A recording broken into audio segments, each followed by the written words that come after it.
അകലുമാത്മമനോഹരി നീ എൻ്റെ പ്രാണനിൽ അലിയൂ വേഗം. തൃശ്ശൂർ.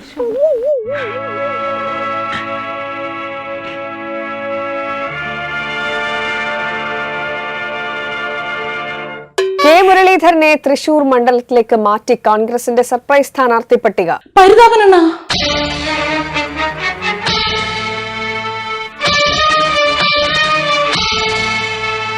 അങ്ങനെ തൃശൂരിലേക്ക് സർപ്രൈസ് സ്ഥാനാർത്ഥിയായി കെ മുരളീധരൻ എത്തുമ്പോൾ ടി.എൻ. പ്രതാപന്റെ പ്രതികരണം എന്താണ് എന്നുള്ളതാണ് ഇന്ന് നമ്മൾ നോക്കാൻ പോകുന്നത്. ചുവരെഴുത്ത് തുടങ്ങിയിരുന്നു, പോസ്റ്റർ ഒട്ടിച്ചിരുന്നു, അങ്ങനെ എല്ലാ അർത്ഥത്തിലും പ്രചാരണവുമായി ടി.എൻ. പ്രതാപൻ മുന്നോട്ട് പോവുകയായിരുന്നു.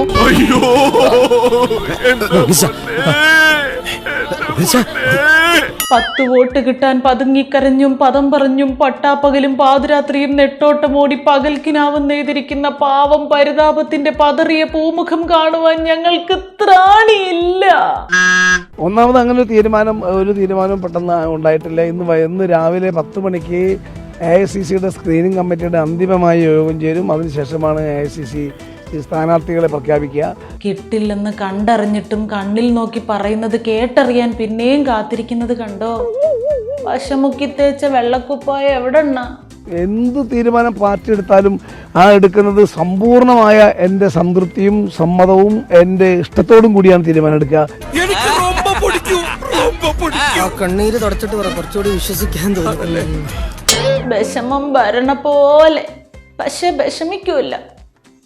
അല്ല, ഒന്ന് പൊട്ടിക്കരഞ്ഞാൽ കുറച്ച് ആശ്വാസം കിട്ടുമെങ്കിൽ ആരും കാണാതെ അതായിക്കൂടെ?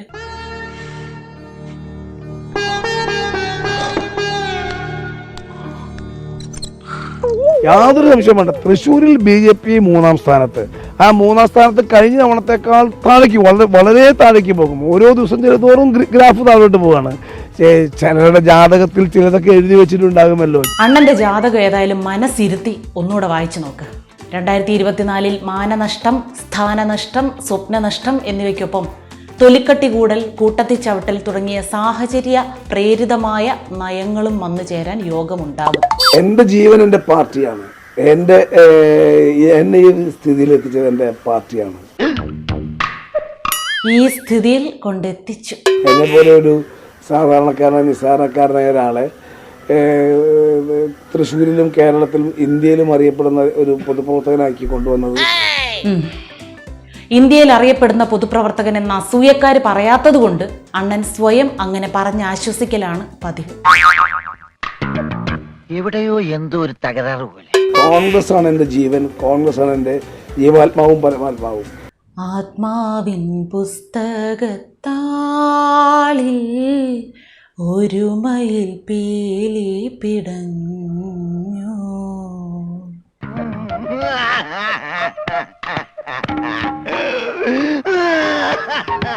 അയ്യോ പോട്ടെ. ഞാൻ എൻ്റെ വഴിപാടും എൻ്റെ ജീവിതവും ജനങ്ങൾക്ക് കൂടെയാണ്. ഞാൻ എൻ്റെ ജീവിതം ജനങ്ങൾക്ക് വേണ്ടി സമർപ്പിക്കപ്പെടുന്നതാണ്. ജനങ്ങളുടെ കാര്യം തൽക്കാലം വിട്ടേക്ക്. അണ്ണനിപ്പോ ആ ജീവൻ പാർട്ടിക്ക് വേണ്ടി തന്നെ അങ്ങ് സമർപ്പിക്കണം. ഗുരുവായൂരപ്പനും ലീഡറുമാണ് സാക്ഷി, ജനങ്ങളുമാണ് സാക്ഷി. പഞ്ച് ഡയലോഗൊക്കെ വേസ്റ്റ് ആക്കി ഇപ്പൊ നടക്കുന്നതിനൊക്കെ സാക്ഷിയാകേണ്ടി വന്നു. തളരരുത് രാമൻകുട്ടി, തളരരുത്.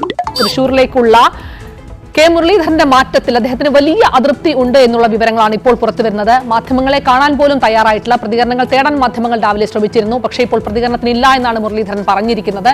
അതെ, പേടിച്ച് എന്തിനും ഏതിനും പ്രതികരിക്കുന്ന ആളാ. ബലിയാടാക്കിയതിലെ അമർഷം എന്നൊക്കെ ഇല്ലാത്ത കഥകൾ ആളുകൾ ചമയ്ക്കും മുമ്പേ ധൈര്യം സംഭരിക്കുക.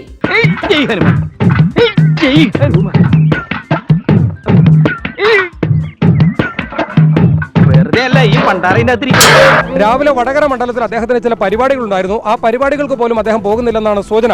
അദ്ദേഹത്തിന്റെ ഓഫീസുമായി ബന്ധപ്പെട്ടപ്പോൾ അദ്ദേഹം എങ്ങോട്ടാണ് ഇനി പോകുക എന്നുള്ള കാര്യത്തിൽ വ്യക്തതയില്ല. ഒരുപക്ഷെ തൃശ്ശൂർക്കാണോ തിരുവനന്തപുരത്തേക്കാണോ വ്യക്തതയില്ല. ആകെ താറുമാറായല്ലോ. ഒരു വശത്ത് സുരേഷ് ഗോപി തൃശ്ശൂർ എടുക്കുമെന്ന് പേടി, വടകരയിലെ ടീച്ചറെങ്ങാനും കര കയറിയാലോ എന്നുള്ള സംശയം മറുവശത്ത്.